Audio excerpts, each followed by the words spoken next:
जय माता दी। नवरात्रियों के पवित्र दिन आरंभ हो गए हैं। आप सभी को इस वीडियो में जानकारी प्राप्त होगी कि मासिक धर्म के कितने दिनों बाद माता रानी की पूजा करनी चाहिए। साथ ही आप सभी को यह भी संपूर्ण रूप से जानकारी प्राप्त होगी, अगर आपने नवरात्रि के व्रत उठा रखे हैं या आप व्रत कर रहे हैं और बीच में मासिक धर्म आ जाए तो क्या करें और आप कैसे मासिक धर्म में पूजा करें। संपूर्ण जानकारी विधान इस वीडियो में आपको शास्त्र प्रमाणिक जानकारी प्राप्त होगी।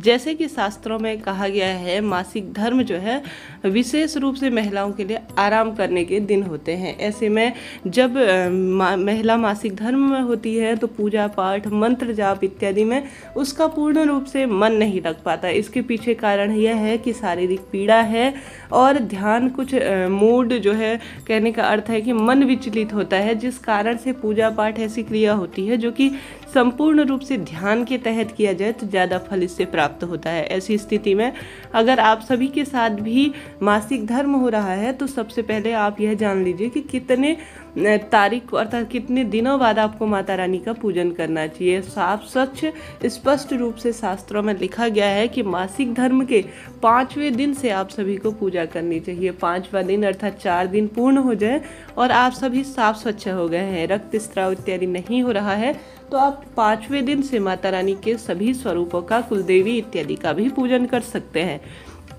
परंतु इसमें क्षेत्र के अनुसार कुछ चीज़ें बदलती रहती है। शास्त्रों में तो यह वर्णित है कि 5वें दिन से माता रानी की पूजा हो सकती है, परंतु शास्त्रों जो लोक मान्यताएं होती है उनके आधार पर कई स्थानों पे कहा जाता है 6 दिन में पूजा कर लीजिए, कई स्थानों पर कहा जाता है 7 दिन में पूजा करें। तो आप अपने अनुसार, अपने क्षेत्र के अनुसार, बड़े बूढ़े कुल पुरोहित के अनुसार राय लेकर ही पूजा का विधान करें। अब आप सभी कैसे जो है मासिक धर्म आ गया है, जैसे आपने नवरात्रि व्रत शुरू कर रखे हैं या जो है आप सभी विशेष रूप से कोई अखंड ज्योत, कोई नियम ले रखे हैं। मासिक धर्म में हमारा कोई जोर नहीं है, यह प्राकृतिक क्रिया है जो हर एक महीने प्रत्येक महिला को आती है और माँ बनने का सुख प्रदान करती है। ऐसी स्थिति में बीच में अगर आपने अखंड ज्योत का निर्माण कर रखा है या दीप इत्यादि प्रज्वलित कर रखा है और आपको मासिक धर्म आ जाए तो क्या करना चाहिए।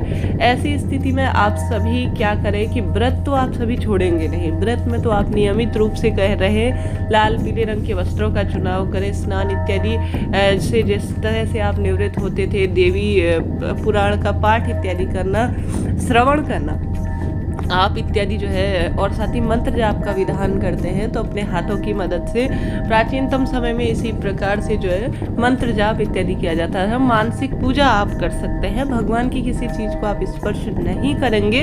आपके नाम की पूजा या तो आपके पति या आपके बच्चे या किसी पुरोहित की आप पहले से व्यवस्था करें, या बीच में आपको मासिक धर्म आ जाता है तो आप उनसे कहकर पूजा संपन्न कराएं। छोटी सी पूजा करें, बड़े स्वरूप में आपके जैसी नहीं हो पाती है, कोई दिक्कत की बात नहीं है। छोटे स्वरूप में भी आप सभी पूजा कर सकते हैं, कोई दिक्कत की बात नहीं है। मन में किसी तरह की शंका न लाएं कि मेरा व्रत आधा टूट गया है। नहीं, आप व्रत में हैं, आपके नाम की पूजा हो रही है, आपको संपूर्ण फल इससे प्राप्त होगा, कोई दिक्कत की बात नहीं है। तो आप सभी किसी तरह से डरे नहीं, घबराए नहीं। आपकी पूजा हो रही है, अन्य व्यक्ति कर रहे हैं और उसका फल आपको पूर्ण रूप से प्राप्त होना है। आप मानसिक पूजा में हैं, आप पूजा देख रही हैं और सभी पाठ है और मंत्र जाप है उनमें पूर्ण रूप से अपने आप को विलीन कर रही है माता रानी की भक्ति में, तो कोई दिक्कत की बात नहीं है, आपको पूजा का पूरा फल प्राप्त होगा। साथ के साथ कभी भी इस बात को मन में न लाए कि कहीं यह माता रानी ने मुझे अपने दंड के रूप में चुना है, क्या मुझे इसका फल प्राप्त नहीं होगा, क्या कैसे कहाँ पर कमी रह रही है। ऐसा नहीं है जी, यह प्राकृतिक क्रिया है जो हर महीने आती है।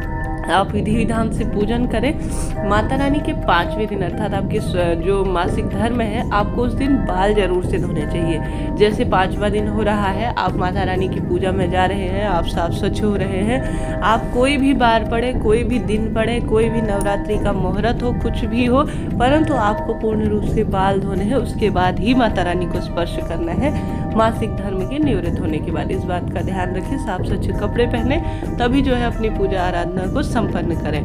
बाल धोकर साफ स्वच्छ होकर माता रानी का पूजन का विधान शास्त्र में कहा गया है। तो इस तरह से यह जानकारी थी। आप सभी 5वें दिन से माता रानी की पूजा कर सकते हैं। बीच में अगर सूतक पातक आ जाता है तो घबराए नहीं, अपने व्रत को छोड़े नहीं, अखंड दीप को जलने दें और विधि विधान से पूजा। आप व्रत में रहें, नियमों का पालन करें, परंतु आपके नाम की पूजा कोई अन्य सामान्य व्यक्ति कर रहा है उसका फल आपको प्राप्त होगा। माता रानी से भूल चूक के लिए क्षमा प्रार्थी हो और माता रानी माँ के स्वरूप में है, वह सब जानती हैं क्या है, किस स्वरूप में है और आपको पूजा का फल मिलना है। वीडियो उचित उपयोगी रहा हो तो लाइक करें, शेयर करें, सब्सक्राइब करें। हर हर महादेव, जय माता दी।